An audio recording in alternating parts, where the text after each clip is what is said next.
Assalamualaikum. So the task given for our group is to validate dichloromethane DCM replacement in organic synthesis. So the problem is to find the replacement for dichloromethane, which is a very well-known solvent used in organic synthesis. The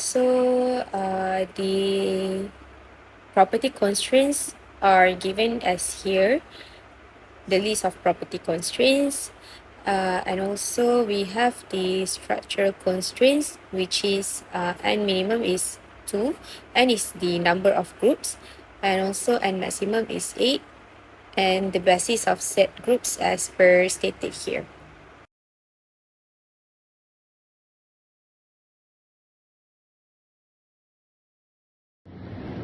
Hi, good day to Dr. Azizus and all of you. So today Team 3 is going to present about the team assignment 2, which the title is Dichloromethane Replacements in Organic Synthesis. So first of all, we open the ICAS.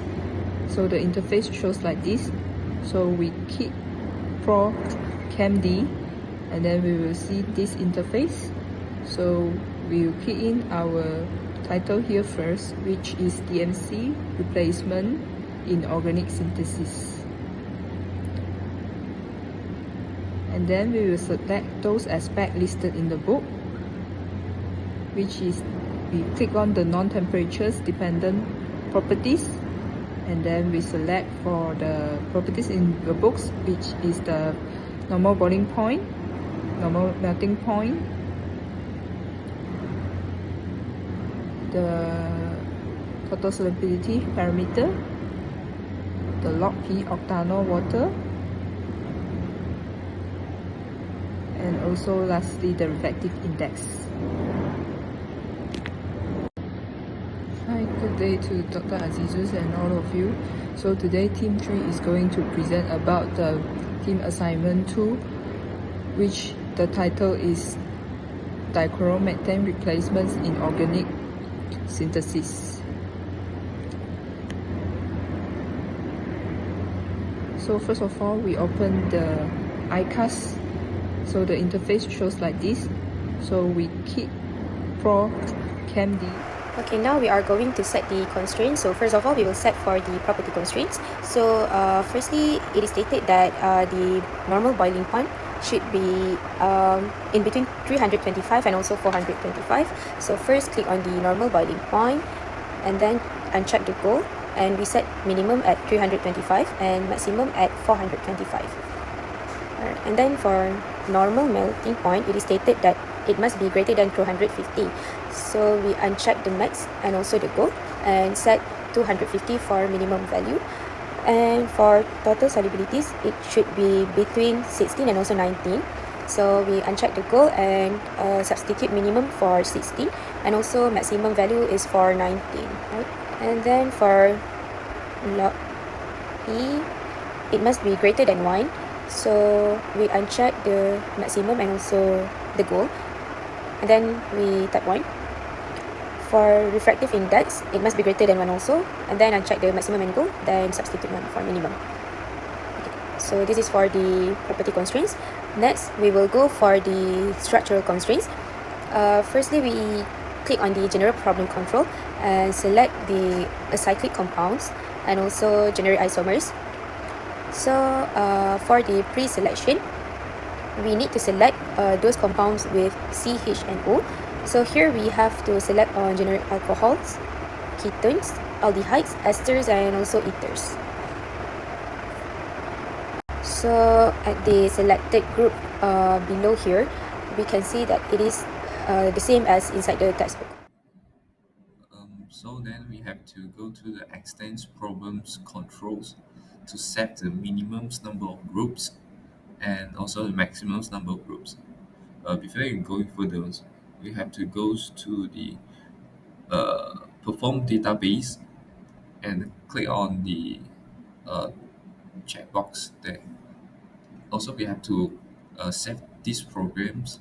So we save it as the dimethyls, dichloromethanes, or the DMC replacement in organics synthesis.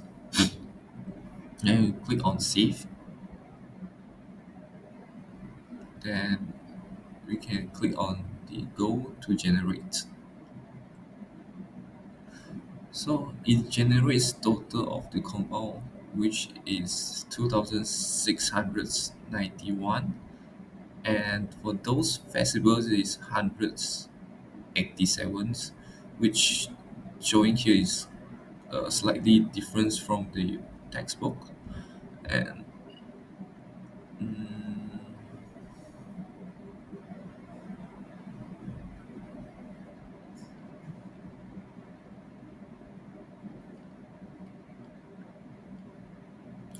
and below also shows some of the compound why it's eliminated.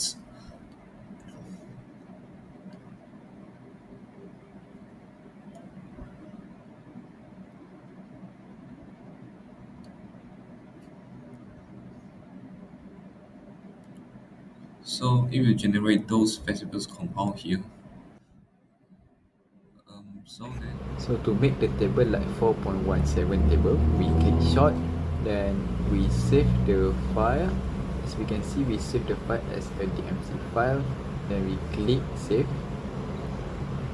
and click short again to recheck whether the DMC file already been saved, as you can see here. So for the next step, we open our folder, this folder, then we find the DMC file, we click the DMC file, and this is all the result including the table. But as you can see here, since the apps is very not user friendly, we need to manually readjust the table so that everything is in order. So because you can see that the smile, the partition, coefficient, solubility parameter, and everything is all over the place. So we need to readjust the table properly to make it more proper. So in this part, we just try everything to readjust the table so that it's easier for us to read the result and to understand the result better. After reorganizing the value based on their molecular properties, the result generated 5 candidates molecules, and the result also shows a total of 2,691 possible compounds were generated. Out of these, 187 compounds were selected for further screenings, and the result also identify 1,082 possible isomers, and from that group, 5 isomers were finally chosen.